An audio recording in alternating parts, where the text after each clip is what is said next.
तो जिस तरह से बहराइच में जो हुआ, 5 तस्वीरों के जरिए हम आपको बताने की कोशिश कर रहे हैं कि आखिर क्या क्या बहराइच में हुआ। मूर्ति विसर्जन के दौरान विवाद होता है, उसके बाद गोलीबारी होती है, पत्थरबाजी होती है, एक शख्स की मौत हो गई जबकि एक शख्स घायल हो गया है। इससे जुड़ी एक रिपोर्ट आप सबको दिखाते हैं।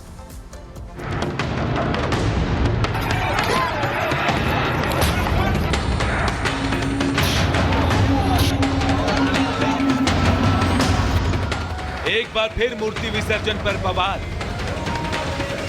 एक बार फिर मूर्ति विसर्जन के दौरान पथराव। मूर्ति विसर्जन पर एक बार फिर नफरती और जिहादी सोच ने अपना रंग दिखा दिया।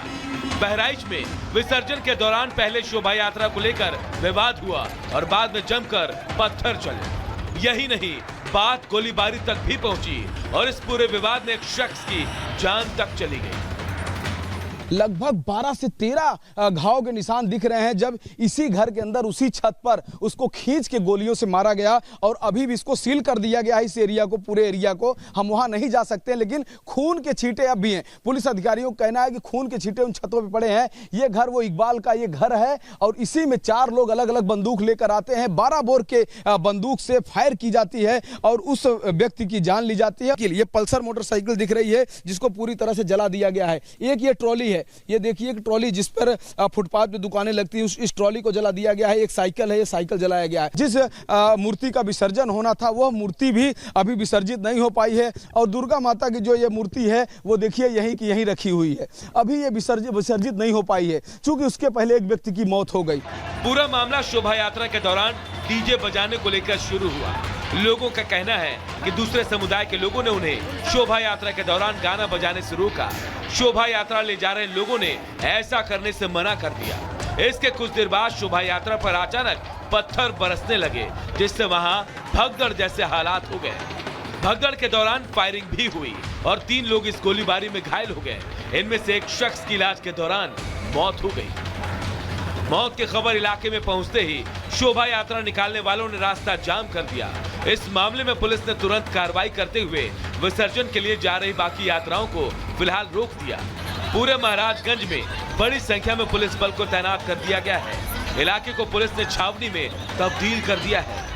हाँ, जहाँ पे भी डिस्टर्बेंस हुआ है वहाँ पे हमारे जो भी पुलिस ने रिस्पॉन्ड किया है, सभी जगह पे पुलिस द्वारा विस्तृत वीडियो रिकॉर्डिंग कराई गई है और जो उपद्रवी हैं उनकी पहचान कराई जा रही है और विसर्जन समाप्त होने के तत्काल बाद उनकी गिरफ्तारी भी आरंभ हो जाएगी। जो महाराजगंज में घटना हुई है जिसमें एक व्यक्ति को गोली मारी गई है, उसमें 30 संदिग्ध व्यक्तियों को पुलिस द्वारा ऑलरेडी हिरासत में ले लिया गया है। उसमें मुकदमा पंजीकृत कर लिया गया है और जो मुख्य आरोपी है जो कि भाग गया है उसकी भी लोकेशन ट्रेस हो गई है। उसको गिरफ्तार करने के लिए टीम्स को डिस्पैच कर दिया गया। इस पूरे मामले में सीएम योगी आदित्यनाथ भी बेहद गंभीर दिखाई दिए। उन्होंने सोशल मीडिया के जरिए दोषियों पर कड़ी कार्रवाई की बात कही है। बहराइच में जो हुआ वो इस देश में किसी राज्य या फिर जिले में होने वाली कोई नई घटना नहीं है, लेकिन सवाल ये है आखिर शोभा यात्राओं या फिर मूर्तियों से परेशानी किसे है और आखिर इनका इलाज क्या है। Bureau report, Republic Bharat. और इस बीच बड़ी खबर आपको बता दें, और बड़ी खबर है कि जम्मू कश्मीर में अब सरकार के गठन का रास्ता साफ हो चुका है। 2018 के बाद जो 6 साल का राष्ट्रपति शासन लगा था, अब वो राष्ट्रपति शासन हट गया है और अब सरकार के गठन का रास्ता जम्मू कश्मीर में साफ हो गया है। हाल ही में चुनाव हुए, रिजल्ट भी सामने आ चुका है। नेशनल कॉन्फ्रेंस को बहुमत मिला है और इसी कड़ी में आपको बता दें अब राष्ट्रपति शासन हट गया है। इससे पहले 2018 में महबूबा मुफ्ती के इस्तीफे के बाद राष्ट्रपति शासन लग गया था जम्मू कश्मीर में और अब विधानसभा के चुनाव के बाद, रिजल्ट के बाद राष्ट्रपति शासन हट गया, यानी नई सरकार के गठन का रास्ता अब साफ हो चुका है। यह बड़ी जानकारी आपको बता दें, अब जम्मू कश्मीर में नई सरकार शपथ लेगी, लेकिन उससे पहले राष्ट्रपति शासन हटा लिया गया है। और अब बड़ी खबर, यूपी में होने वाले उपचुनाव से जुड़ी हुई। उपचुनाव को लेकर मंथन का दौर शुरू हो गया। दिल्ली में जेपी नड्डा के घर पर अहम बैठक हुई देर रात और अमित शाह के साथ साथ योगी आदित्यनाथ, बीजेपी के प्रदेश अध्यक्ष भूपेंद्र चौधरी के अलावा दोनों डिप्टी सीएम इस बैठक में मौजूद थे और कभी भी लिस्ट आ सकती है। कहा जा रहा है कि खुद अकेले 10 सीटों पर, 10 में से 8 सीटों पर बीजेपी चुनाव लड़ सकती है। इनमें से एक आरएलडी को तो एक निषाद पार्टी को बीजेपी सीट दे सकती है जहां से वो चुनाव लड़ सकते हैं। दोनों पार्टी को सीट देने पर केंद्रीय नेतृत्व फैसला करेगा। 20 अक्टूबर वो तारीख बताई जा रही है जब लिस्ट जारी होगी।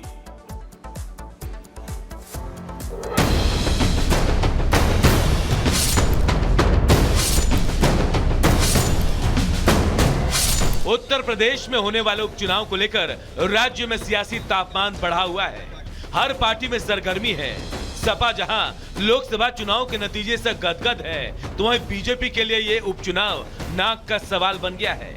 10 विधानसभा सीटों पर होने वाले उपचुनाव को लेकर हालांकि अभी तक चुनाव आयोग ने उपचुनाव की तारीखों का ऐलान नहीं किया है, लेकिन सभी दल अपनी अपनी जोर आजमाइश कर रहे हैं। यूपी में होने वाले उपचुनाव को लेकर भारतीय जनता पार्टी और समाजवादी पार्टी आमने सामने नजर आ रही है। दोनों पार्टियों में बैठकों का दौर जारी है। इस बीच उपचुनाव को लेकर रविवार को दिल्ली में बीजेपी अध्यक्ष जेपी नड्डा के आवास पर हाई लेवल मीटिंग हुई, जिसमें जेपी नड्डा के अलावा गृह मंत्री अमित शाह, यूपी बीजेपी अध्यक्ष भूपेंद्र चौधरी, मुख्यमंत्री योगी आदित्यनाथ, दोनों डिप्टी सीएम केशव मौर्य और ब्रजेश पाठक मौजूद थे। सूत्रों के मुताबिक बीजेपी 10 में से 8 सीटों पर खुद चुनाव लड़ेगी। एक एक सीट बीजेपी अपने सहयोगी दल आरएलडी और निषाद पार्टी को दे सकती है। माना जा रहा है कि पश्चिमी यूपी के मीरापुर सीट से आरएलडी और भदोही के मंझावा सीट निषाद पार्टी के कोटे में दी जा सकती है। बताया जा रहा है कि निषाद पार्टी कटेरी सीट भी मांग रही है, लेकिन बीजेपी सिर्फ एक सीट पर तैयार है। सूत्रों का दावा है कि बीजेपी 20 अक्टूबर तक यूपी उपचुनाव की लिस्ट जारी कर सकती है। दिल्ली में बीजेपी के राष्ट्रीय अध्यक्ष जेपी नड्डा के आवास पर एक बड़ी बैठक हुई, जहां प्रत्याशियों के नामों पर मंथन हुआ है। अब ये देखना होगा कि बीजेपी प्रत्याशियों के नामों का ऐलान कब करती है।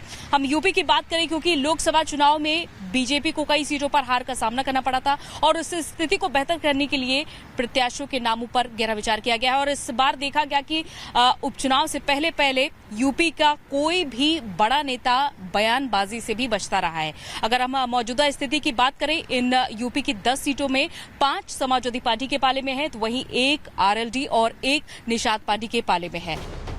आज निषाद पार्टी और आरएलडी के नेताओं से बीजेपी का वरिष्ठ नेता मुलाकात कर सीटों पर सहमति बनाएंगे और फिर इसके बाद लिस्ट जारी की जाएगी। Bureau report, Republic Bharat. तो आपको बता दें, उत्तर प्रदेश में 10 सीटों पर उपचुनाव होने वाले हैं। इसको लेकर अब